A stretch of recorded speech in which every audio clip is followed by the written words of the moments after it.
Quubsa akkanaa fi ajjechaan dhimma sooran kun hangammatti namoonni keenya ragaa quubsa akkanaa fi akkasii bakka tanaaf bakkasii hoteeluma jechuu malee ragaa quubsa amansiisaa evidence ta'e namni dhiyeessin jiru. Ragaa quubsa osoo hin dhiyeessin amanuun dubbachuunis akka seera rabbittis akka seera addunyaattis akka seera ilma namaattis hin danda'amu. Ragaarra dhaabbanneeti waan tokko dubbannaa jechuudha. Kanas ta'e sanis ta'e dhiira bareedaa tokko dhabne. Jajjabina hunduma keenyatu dhabe waan ta'eef jajjabina nuuf haa kennu. Nama ajaa'ibsiisaa tokko dhabnee jirra. Nama ajaa'ibsiisaa kana rabbi hikmaa ajaa'ibaatiin isa uumeetu dhabamsiisa. Du'a kee amanuun dadhabee, du'a isaa amanuun dadhabee, du'a isaa akkamittiin amana lakki amanuma qabna. Du'a isaatii miti du'a keenya amanuu qabda. Du'a keetis amanuu qabda. Kullu nafsin zaa'iqatul mawt. Quraana rabbii waan amantee jirtuuf jechi kun jecha rabbiiti. Amanuma qabda. Akkamittiin hin amanne amantee amanuu baattee numa duuta gaa. Akka barbaadetti rabbi si jeessa. Isma kalaamii lismii. Duutu eegeraasa. Wallahi baay'ee taajabsiisa. Moota baay'een argee jedhe. Tokkorraa tokkotti maa bakki fakkeenya furanne beekumsa hin furanne.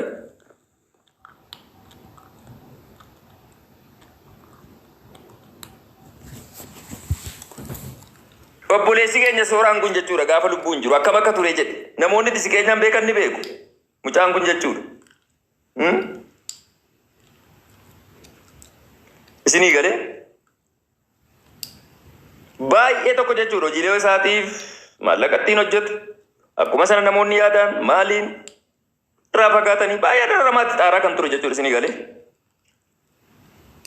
Kanaaf ashqaabbatu dhiisaa gaafa jiru goota keessan eeggadhaa. Gootota jajjaboo Oromoo jechuudha warra hafan isinii galee. Erga isaan du'anii jedhanii boo'u suuraa olii gadi raasuu sun reefa boqonnaa roguudhan jedhan akka dhuunfaa kiyyaatti. Dhugaa rabbiin isinii gala. Isinii galee. Itoophiyuma kanatu aadaa wayii qabdi. Isinii galee. Gaafa namni lubbuun jiru barbirrii walitti hawwaata jetti barbirrii iddirii. Gaafa inni du'ee jedhe shuumoo nyaachuudha jette. Mulluu okkoteetti dambiftee nyaachuu jette jechuudha. Wallahi Itoophiyaan kun abaaramtuudha. Biyya abaaramtu. Daasiin beektu bitii kunoo kan keessa taa'anu jechuudha. Kunoo sharaa kana wottarnii kan jala taa'anii mulluu okkoteetti naqanii nyaatanu jechuudha.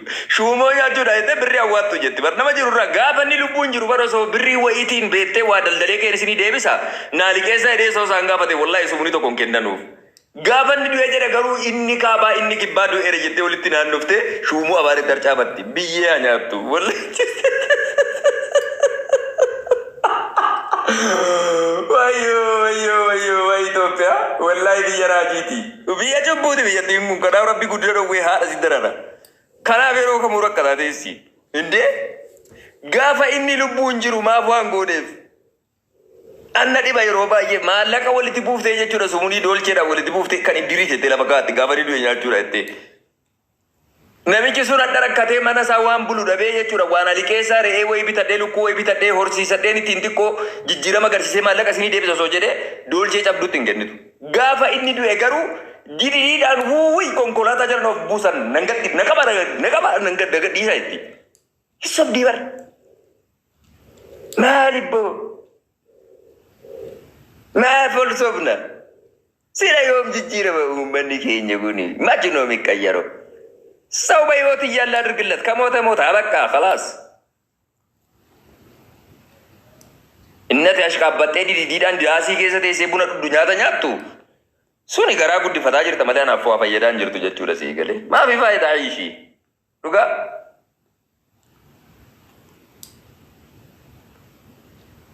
ሜንታሊቲ ባክዋርድ የከነራው መንከኝ ጅጅረሙ ደንደው ቀባ dhugaa rabbiin isin hin jedha kuni ilaalcha xiinsammuu yaada duubatti hafaadha jechuudha isinii galee falaasama duriiti kuni jechuudha isinii galee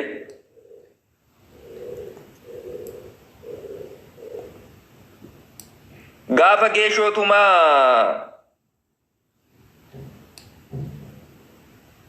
bakka jirtu dhabnee moo Gaafa raqee dhugaa bakka teenyu dhabne kan jedhu mammaaksa wayii jecha moo wayiitu jira bar.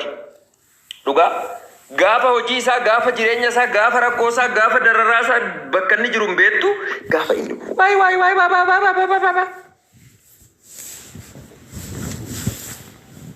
ashqaabbatu dhiisa. Oromoo ashqaabbatu dhiisi.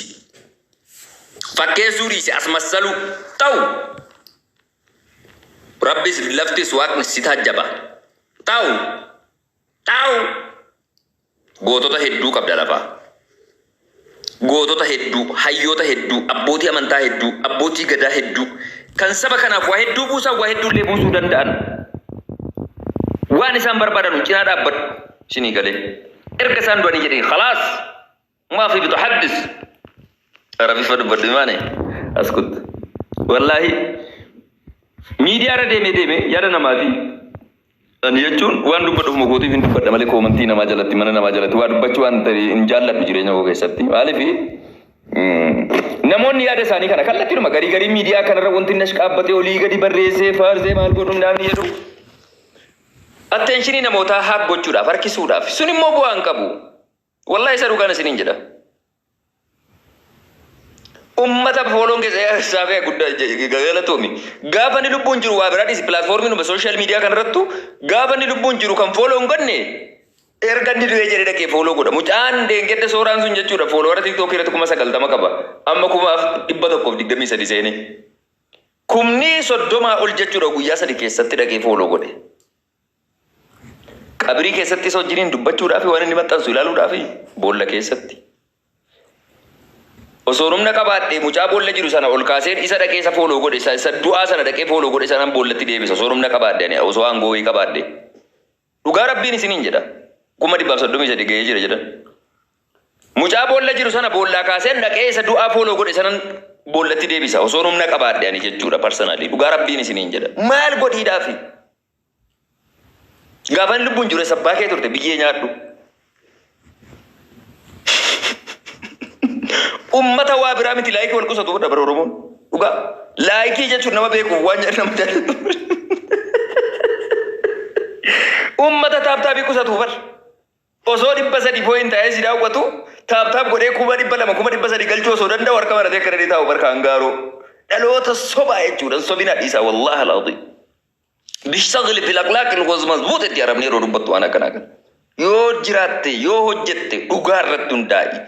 Fakkeessaa irratti, ashqaabbatuu irratti, asmassaluu irratti hin hojjetin. Addunyaa kanarra zalaala hin teessu. Short life dhugaa Rabbii. Kunoo kaleessa kan waliin ture. Adda hin jiru. Keenyas Rabbi harka jirti lubbuun. We don't have any guarantee. Sii galee. Addunyaan kontraat.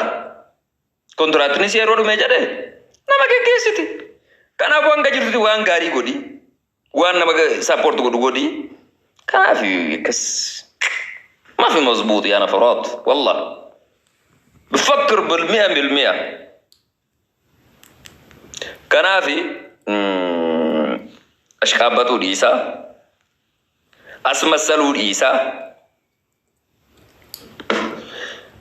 أمتا بيتي إسا جيران جيرو كبار أبي إسا لدو إيجري بول لك إسا جيرو في وقان فندي قرئي بيتي مقاساتين فارسو أكما سنة أمو maqaa isaatiin piriintii godhee suuraa nadi baabar huccuu acaaluu fa'i piriintii godhee bar kan daldalutu jira bar xiyyaartii irratti suuraa acaaluu piriintii godhee kan daldalu wallahi haata nafaraa haata insaan mi'a filmiya wallahi maala godhuudhaame hanga maallaqa ittiin piriintii godhee xiyyaartii irratti baaftee bittu suuraa acaaluu jechuudha. Maqaa hacaaluutiin lakkoofsa akkaawuntii isaa irratti osoo buuftee wantoota seera qabeessa ta'an jechuudha. Maqaa nama sanaatiin waan bu'aa qabu wayii waan ta'u irratti osoo maallaqa kee baastee faayidaa guddaa qaba. Suuraa isaa yoo barbaadde pilaatfoormii hundarra jira. Feesbuuk irras Googilii irras hundarra si galee arguu dandeessa yeroo barbaaddetti. Kanaafi bahar maalati koomantii jalatti dhiisi deemi boofataa jedhi minaamni. Fataasitu natti maa irra deddeebite miyuutii si godheen jira. Askutu. Imaane bakka yaanchi modereetarii yesaraa jedhama. Ana so alloo bakka. Komantii waan argitati miyuutiin gootu. Moderator jechuun maali? Anchi mine yoone zimbilo yoone invitation guest ውስጥ የሚቀመጥ እንትን ነው እንዴ? ስራሽን ስሪ ባክባቡ ኦሮሞ ብረት ጋፈ ዱቴ ቆፈ ገቲ አርገታ አከሲ ወላሂ ሲመሌቶ አከሲ ዱጋዳ ኦሮሞ ብረት ፋርፈሙ ዮ በርባዴ ጎተ ጀደሙ ዮ በርባዴ ነመ ጥሩ ጀደሙ ዮ በርባዴ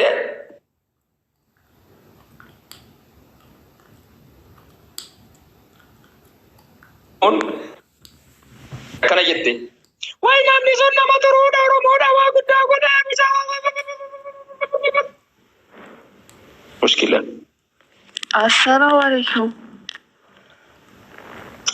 wa alaikum assalam beita ummata kana jaalalaan qaban kanaaf komiis naman godhu ittini maara bay jaalalaan kan qabamu abba mana ofiiti malee ummata miidiyaa irraa miti waan jaalalaan qabamu adda baasii beekatis nuta kotta Mamere konda bajirra imani irrana gora. Akkana ilma abba dukku jette. Jirta jolle wakkami. Anjeenyu dubbiftu. Nama dhibba sadiif ta'u soddomi nama dhibba sadiif afurtama. Mirtu naachoko. Komantii jala inni imani irrana gora jedhu. Komentiin dubbismeel mirree alay Maammi abbaa jibaar kan jedhu tokko. maa imaanirra yoomin taa'in jettuni maani koo gasti keessan astagfirullah dhugaadha joo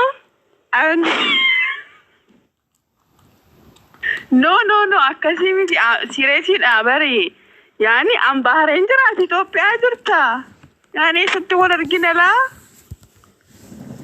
Isa tu akkana jedhee bari imani irrana gora jedhe.